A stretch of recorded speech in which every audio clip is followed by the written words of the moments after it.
This week on Inside Scoop, the men who made modern American conservatism. Are blue states really so great? And lessons from the Second World War as war clouds are once again on the horizon.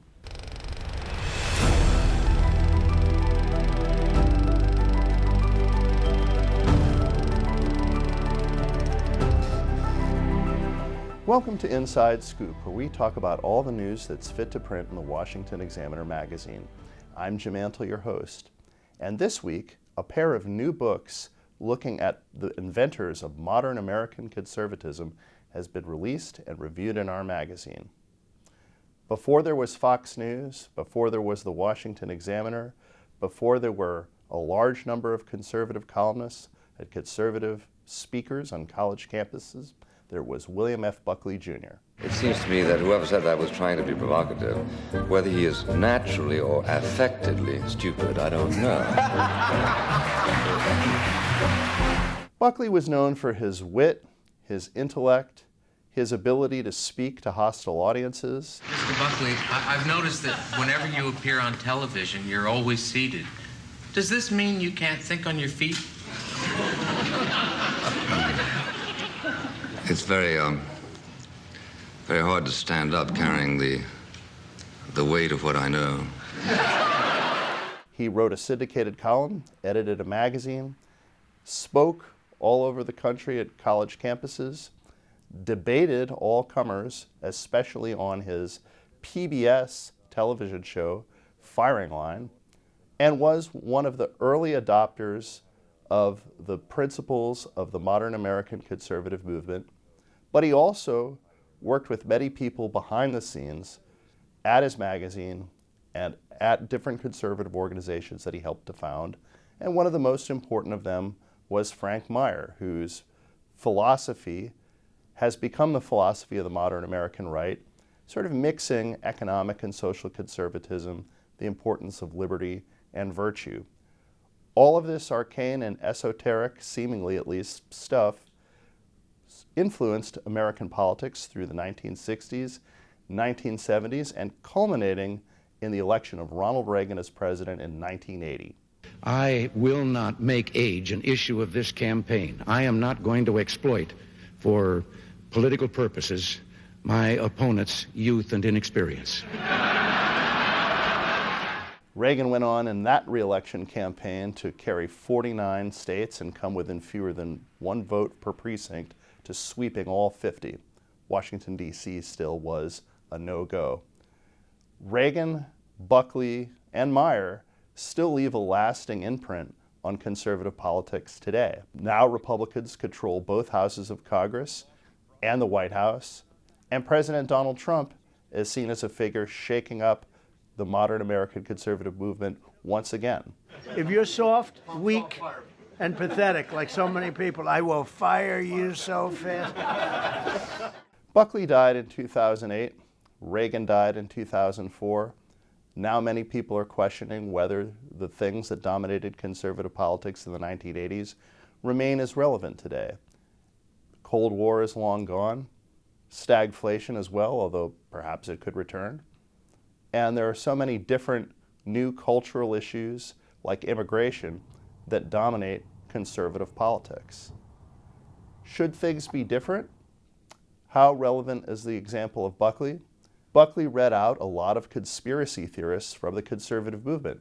Now many people fear those conspiracy theorists are returning. What is the state of the Republican Party and the conservative movement today? Let us know what you think down in the comments.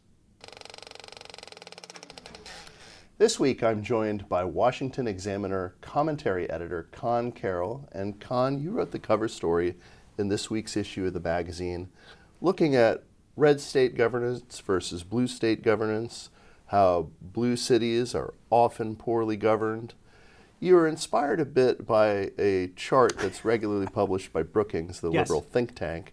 Walk us through a little bit about what you decided to write about. Sure. So you have this chart that Brookings puts out after every presidential election, right? And the point of this chart is to try to undercut whenever a Republican wins, to say, look, you know, all of the GDP in the country is really produced by the smart, hip, progressive, Democratic areas, right?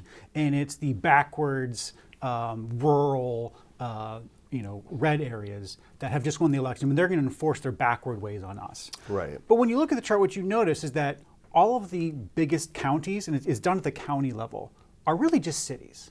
And so what the chart really is showing is that most of the GDP produced in the country is produced in cities. And that makes sense since most of the population of the country is in cities.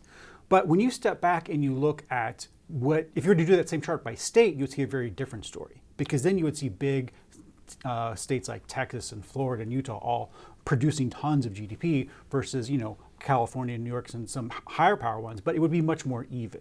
But when you look at the cities that are in blue states, those cities are falling behind, and it's the red cities that are really succeeding. You mentioned that all the cities virtually are blue cities, and that's the first standard response people come up to when you make this argument. They say, oh, but all these cities that you mentioned have Democratic mayors, but it's more complicated than that. No, I mean, well, it is pretty much true that they all do. In fact, the one that proves the rule is Dallas's mayor, Eric Johnson, because he was actually elected first as a Democrat before turning Republican, right? But blue state cities don't set a lot of the policies that drive economic growth, right? They don't set energy policy. They don't set mostly, they can add on minimum wage, but they usually set at the state level. Sure. And so much of the regulations, environmental laws and labor laws, those are all set at state level, not at the city level, right? So when you step back and you look at, just look at the census list of the top 10 biggest cities in the country, right? You have New York, Los Angeles, Chicago, Philadelphia. These are all blue cities in blue states, okay? And then if you look at the cities that are in red states, again, all basically Democratic cities, but they're run in red states. You have Houston, Dallas, San Antonio, Phoenix, Jacksonville. Those states are all growing immensely, adding tons of population and jobs, while the Democratic states that are mentioned are all either declining in population or stagnating. You look at New York and Los Angeles. New York and Los Angeles have actually lost population over the last 10 years, all while the red state cities I mentioned have all been growing by 10, 15, 20%. So, and of course, all Democratic mayors aren't necessarily created equal, and there has been a trend in some large blue cities and blue states to elect particularly progressive mayors. And on some quality of life issues, the mayor can have a pretty big impact on the city council, no? Yeah, I mean, some are worse than others. My hometown of Oakland has been going through a lot of trouble. They've had the last mayor that they had was recalled because of a allegedly kickback scam, and of course you have other states like other cities like Los Angeles mayors. Karen Bass has her problems, but really the point of the article is that the mayors themselves aren't really setting the problem. Is that I lay out these like three, as I call them, symptoms, which kind of drive the loss of population and the cause of stagnation in these blue cities. Their affordability, both on the housing and utilities level. There's job growth, and then there's what I call like public order. The fact that when you go to like a CVS, of course, everything's behind a plastic racks. That just shows that public order is declining. But those are really just the symptoms. The main cause is government unions. Okay, and this is set at the state level. Right. So when President Roosevelt signed the Wagner Act in 1935, he specifically said we should not extend collective bargaining to government employees, right? Because then you just have the government basically negotiating with itself. But then starting with New York in the 1960s, New York passed a law that allowed government unions on the state level, and then that was copied by Illinois and California. And so ever since then, you've just had this running experiment where we can look and see that when government union or government employees are allowed to collective bargaining, you just see taxes go up, spending go up, of course, salaries and benefits go up, but services don't get any better. In fact, they get worse because of the government unions are eating up all of the resources that are needed to make efficient government services. And so on the flip side of that, your recipe for success for these cities would be to have the opposite policies. Yes. I mean, I think the opposite policy would be obviously to get rid of the collective bargaining for government unions. I mean, just unfortunately that doesn't happen a lot going that way, but you can see it going this way. So Virginia, was a red state for decades, long time. And then just in the past 10 years or so, it first became purple and then reliably blue. And it wasn't until 2001 that you had the first opportunity for a blue state governor with a blue state legislature to give collective bargaining to government employees in Virginia. And what happened immediately in Fairfax County, one of the wealthiest counties in the country, it went from always being the black, budget surpluses to budget deficits by hundreds of millions of dollars just within 2 years. That's how quickly government unions can destroy a community. Thank you, Conn. Absolutely. If you're watching us on YouTube, you can read Conn's full article by clicking here at our digital magazine. World War II ended 8 decades ago this summer, but its specter still looms large over the world. Our Amy Delora reports on how much we can still learn from that war.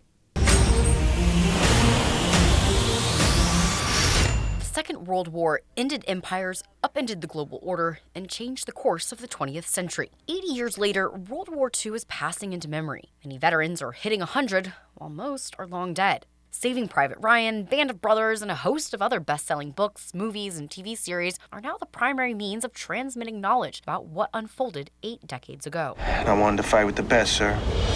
But this change, inevitable as it is, couldn't be happening at a worse time. Clouds of war are once again gathering in the Pacific, and this time, the United States faces a far more formidable foe. China. President Xi Jinping has called for the Chinese military to be ready to seize Taiwan by 2027. China's industrial, economic, and military capabilities dwarf previous foes, including Nazi Germany, Imperial Japan, and the Soviet Union. China is putting its money and military forces where its mouth is. According to leaked U.S. naval estimates, China already has 232 times America's shipbuilding capacity. Since 2020, the Chinese military has added more than 400 fighter aircraft and 20 major warships, while doubling its ballistic and cruise missiles. By some estimates, China's defense budget has increased by 16% in recent years.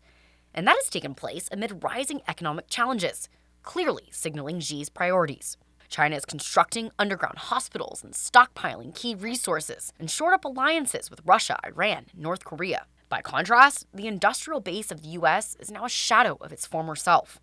In recent decades, the U.S. has solely fought wars with third-rate armies, such as Saddam Hussein's Iraq, guerrillas such as Viet Cong, and terrorist groups such as Al-Qaeda and the Taliban. The chief lesson of World War II is clear. You ignore or underestimate your enemy's ideology at your own peril.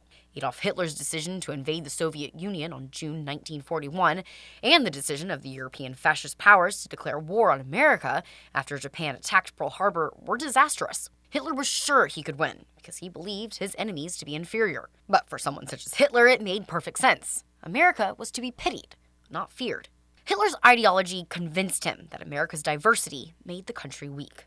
The Nazis' belief system was strategically disastrous in other respects, too. Brilliant Jewish scientists fled Nazi Germany, and the Allies made use of their talents, including in key weapons development programs. Modern wars are largely wars of attrition. The war in Ukraine is but the latest in a long line of examples. The war is going to end. When it ends, I can't tell you, but the war is going to end, and this gentleman wants it to end, and Vladimir Putin wants it to end. I think the whole world is tired of it, and we're going to get it ended. It was, I've done 6 wars. I've ended 6 wars, and I thought this maybe would be the easiest one, and it's not the easiest one. It's a tough one. To a great extent, the failure to predict war is the failure of imagination. Both Russia's invasion of Ukraine and Iranian proxies attacking Israel on October 7th are evidence of America's collapsed deterrence and intelligence. If I were president, this war would have never taken place. The anniversary of the end of World War II should serve as a reminder of the cost of great powers in conflict. And let us hope we never have to pay them again. But let's do so knowing that hope itself isn't a strategy. That much history is clear. Back to you, Jim. Thank you, Amy. You can read that story and all the articles we've discussed today in the Washington Examiner digital magazine. This has been your Inside Scoop. I'm Jim Antle, your host. We'll catch you next time.